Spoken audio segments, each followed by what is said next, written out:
Hello student, स्वागत है आपका डीएलएड सेकेंड सेमेस्टर की इंग्लिश की एक और क्लास में। तो पिछली क्लास में हमने मेथड्स पढ़ लिए थे इंग्लिश टीचिंग के, डायरेक्ट मेथड्स, ठीक है, ड्रिल मेथड। तो पिछली क्लास में अवेलेबल है, आप जाकर देख लीजिएगा। आज की क्लास में हम स्टार्ट करने वाले हैं अप्रोच और स्ट्रक्चरल अप्रोच के बारे में डिटेल से पढ़ेंगे। इसके एडवांटेज पढ़ेंगे, डिसएडवांटेज पढ़ेंगे और ये होता क्या है, मोस्ट इंपोर्टेंट है एग्जाम के लिए, ठीक है, और टेट के लिए भी। The structural approach means, structural approach का मीनिंग क्या होता है पहले देखिए। The structural approach means the arrangement of words in a way to form a suitable pattern of sentence. मतलब क्या है कि कई शब्दों का ऐसा समूह जिसको एक उचित जो अरेंजमेंट है उसको किया जाए। जैसे कि ही ए इज बॉय, ठीक है, ही ए इज बॉय, ये कोई वर्ड्स का समूह है, ठीक है, चार वर्ड्स इसमें, एक दो तीन चार। तो इसको उचित कैसे करेंगे, अरेंजमेंट कैसे करेंगे इसका सुटेबल, पहले ही लिखेंगे, फिर ये आएगा इज, फिर आएगा ए और फिर आएगा बॉय, ठीक है। मतलब आपके पास चार पांच सब्जेक्ट्स हैं, वर्ड्स है चार पांच, जैसे कि टू, गो, ही, स्कूल, ठीक है, टू गोज ही स्कूल। आपको हमने चार शब्द दे दिए और कह दिया कि इनसे एक सुटेबल सेंटेंस बनाइए। तो हम क्या करेंगे, पहले सब्जेक्ट लिखेंगे ही, फिर गोज, फिर टू, फिर स्कूल। तो इस तरह से आप इसको बनाओगे, तो इसको ही जो है स्ट्रक्चरल अप्रोच कहा जाता है। दोबारा सुनिए, इसका मतलब होता है शब्दों का ठीक तरह से अरेंजमेंट करना, लगाना, ठीक है, एक व्यवस्था क्रम में लगाना, व्यवस्थित क्रम में लगाना। To form a suitable pattern of sentence, जिससे सेंटेंस का एक पैटर्न सेट हो जाए, ठीक है। The mastery of sentence structure is considered to be more important than the acquisition of vocabulary. Acquisition मतलब क्या होता है,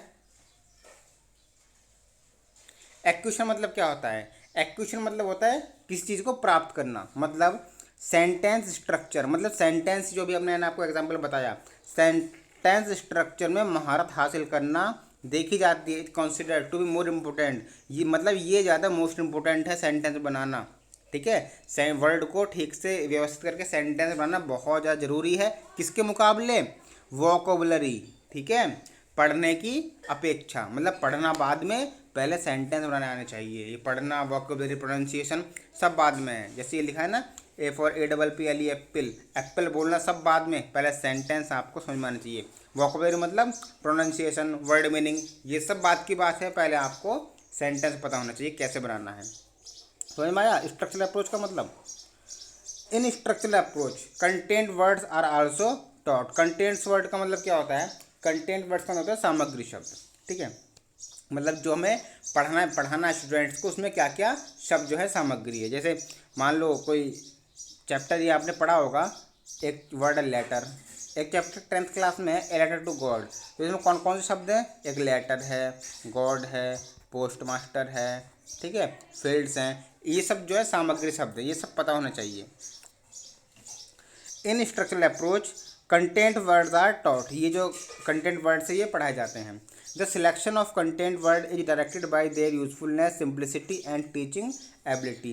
जो कंटेंट वर्ड होते हैं, सामग्री शब्द, इनका चुनाव जो किया जाता है, जो लिए जाते हैं, ये किसके द्वारा निर्देशित किए जाते हैं, अपनी यूजफुलनेस की, उपयोगिता के आधार पर, अपनी सरलता के, मतलब सरल होने चाहिए वर्ड, सिंप्लिसिटी मीन्स सरलता, और टीचिंग एबिलिटी, पढ़ाने की योग्यता की, जो आराम से स्टूडेंट्स को पढ़ाया जा सके। एन अप्रोप्रिएट सिचुएशन, अप्रोप्रिएट में क्या होता है, उचित।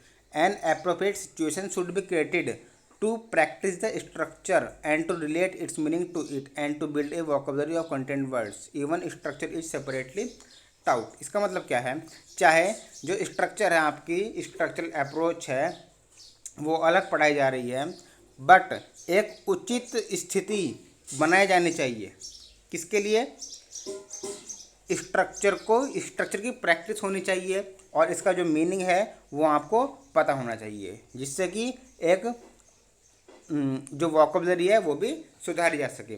The term is predated in an appropriate situation by teaching. अब एक वर्ड आया है ये आपका प्रीडेटेड। प्रीडेटेड मीन्स क्या होता है, प्रीडेटेड मीन्स होता है पूर्व निर्धारित। क्या होता है, पूर्व निर्धारित, मतलब यह जो टर्म है ये पूर्व निर्धारित होता है, ठीक है, टीचिंग में। Generally the structural approach to teaching English refers to the way the language material is organise for presentation. जो ये स्ट्रक्चरल अप्रोच है ये प्रेजेंटेशन के लिए भी ऑर्गेनाइज किया जाता है। प्रेजेंटेशन कोई दे रहे हैं, मतलब कोई लेक्चर दे रहे हैं, तो उसमें भी ये ठीक से मदद करता है। मान लो किसी को कोई लेक्चर देना है तो वर्ड्स का नॉलेज होना चाहिए, सेंटेंस का नॉलेज होना चाहिए, तभी तो दे पाएगा। It is the way in which some English sentences are carefully selected and graded are arrange to form a syllabus. और इस तरीके से या इसमें कुछ अंग्रेजी के वाक्य जो हैं वो उचित रूप से सिलेक्ट किए जाते हैं ध्यानपूर्वक और एक सिलेबस को बनाते हैं। अब आगे हम बात करते हैं, एडवांटेज पढ़ेंगे इसके, पहले इसकी डेफिनेशन पढ़ लें। स्ट्रक्चरल अप्रोच जो बेस है वो किस पर है? बिहेवियरिस्ट मीन्स क्या होता है? व्यवहारवादी। स्ट्रक्चरल अप्रोच एक व्यवहारवादी के सिद्धांत पर बेस्ड है, आधारित है। To teach English through this approach we have to understand the pattern and structure of the language. भाषा को पढ़ाने के लिए इस अप्रोच से, ठीक है, स्ट्रक्चरल अप्रोच से भाषा को पढ़ाने के लिए हमें समझना चाहिए क्या? Pattern and structure of the language, की उस भाषा की जो पैटर्न है और रचना है वो क्या है। ईच एंड एवरी लैंग्वेज, प्रत्येक भाषा की एक अपनी संरचना होती है, स्ट्रक्चर किस तरह से पढ़ाई जानी चाहिए। स्ट्रक्चर मीन्स आउन मीन्स अपनी। एवन लैंग्वेज डिफर्स स्ट्रक्चरली, भाषाएं जो हैं संरचनात्मक रूप से अलग हो सकती हैं और होती हैं। For example they are structural difference between Hindi and English. जैसे हिंदी और अंग्रेजी में बहुत बड़ा स्ट्रक्चरल डिफरेंस है। क्या है? हिंदी में मान लो जैसे वह स्कूल जाता है, वह स्कूल जाता है, तो वर्ब कहाँ है इसमें? जाता बाद में आई है। और इंग्लिश में कहाँ आएगी? ही को, सब्जेक्ट के बाद है। वर्ब पहले आती है इंग्लिश में और हिंदी में वर्ब बाद में आती है। देखिए यहाँ पर लिखा हुआ है इन हिंदी में the verb is placed at the end of sentence. Verb जो है वो वाक्य के बाद में आती है। वह स्कूल जाता है, क्या काम है? जाने का काम है, तो वो बाद में आई है। बट इन इंग्लिश, परंतु अंग्रेजी में the verb is placed after subject, और वर्ब जो है सब्जेक्ट के बाद आती है, ठीक है। जैसे ही सिंग्स ए सॉन्ग, वह एक गीत गाता है, प्रेजेंट इंडेफिनिट है, सब्जेक्ट के बाद वर्ब आई है। और वही हिंदी में होता है वह एक गीत गाता है, गाता है बाद में आ जाता। आफ्टर द ऑब्जेक्ट और एडवर्ब अकॉर्डिंग टू सेंटेंस, और उसके बाद ऑब्जेक्ट आता है और एडवर्ब आती है सेंटेंस के अनुसार। The learners have to practice this pattern thoroughly for naturalizing habits, ठीक है। प्राकृतिक आदतों में डालने के लिए स्टूडेंट्स को, ये याद करने वालों को, सीखने वालों के लिए ये प्रैक्टिस में लाया जाना जरूरी है। अभी दो डेफिनेशन है, इनको आपको पढ़ लेना है, ठीक है। अब एडवांटेज पढ़ते हैं। स्ट्रक्चरल अप्रोच के एडवांटेज क्या है और उसके बाद पढ़ेंगे डिसएडवांटेज क्या है। तो स्ट्रक्चरल अप्रोच के एडवांटेज क्या क्या है, देखिए ये सब एडवांटेज है। To master the patterns of the sentence, ठीक है, सेंटेंसेस के पैटर्न में महारत हासिल करना या उनको अच्छी तरह सीखना कि सेंटेंस के, एक सेंटेंस का कौन सा सेंटेंस आना चाहिए, ठीक है। जैसे हम ऐसे लिखते हो तो ऐसे में आप क्या लिखते हो? आप लिखते हो शुरू में इंट्रोडक्शन के बारे में लिखते हो, फिर डिस्क्रिप्शन लिखोगे, फिर कंक्लूजन लिखोगे।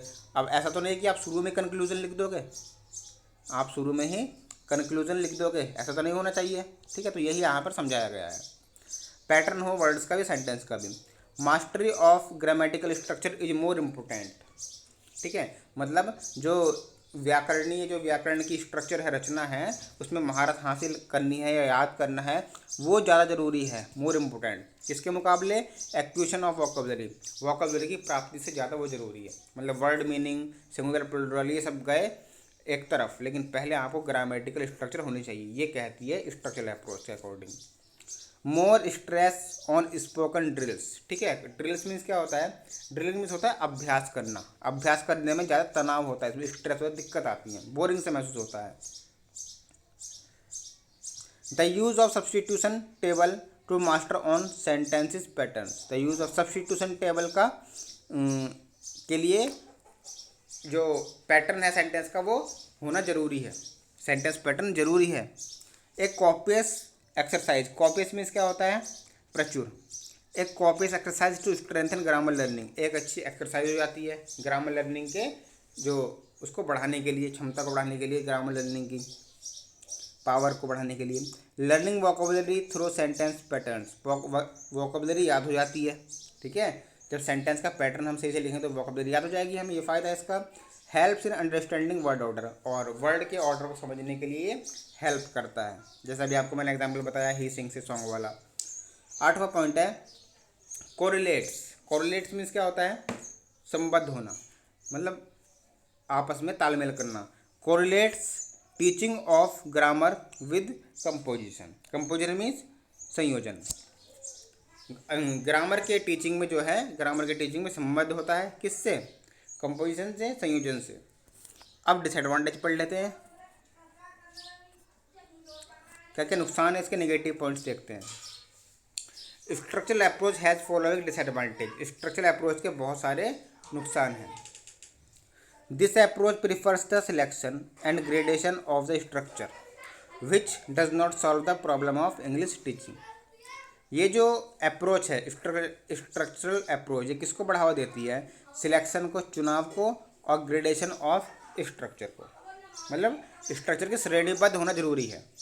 Which does not solve the problem of teaching English, जो कि अंग्रेजी शिक्षण के लिए एक प्रॉब्लम है, ठीक है, ये अंग्रेजी शिक्षण की समस्या को हल नहीं कर सकती है, ये नुकसान है इसका। The approach, this approach does not advise the teacher. यह अप्रोच जो है स्ट्रक्चरल अप्रोच, ये अध्यापक को यह नहीं सलाह देती है, ये सलाह नहीं देती है कि रिगार्डिंग, इस संबंध में, how student present the structure of the language और टीचिंग मटेरियल, कि स्टूडेंट को जो है किस तरह से स्ट्रक्चर को समझना चाहिए, प्रस्तुत करना चाहिए।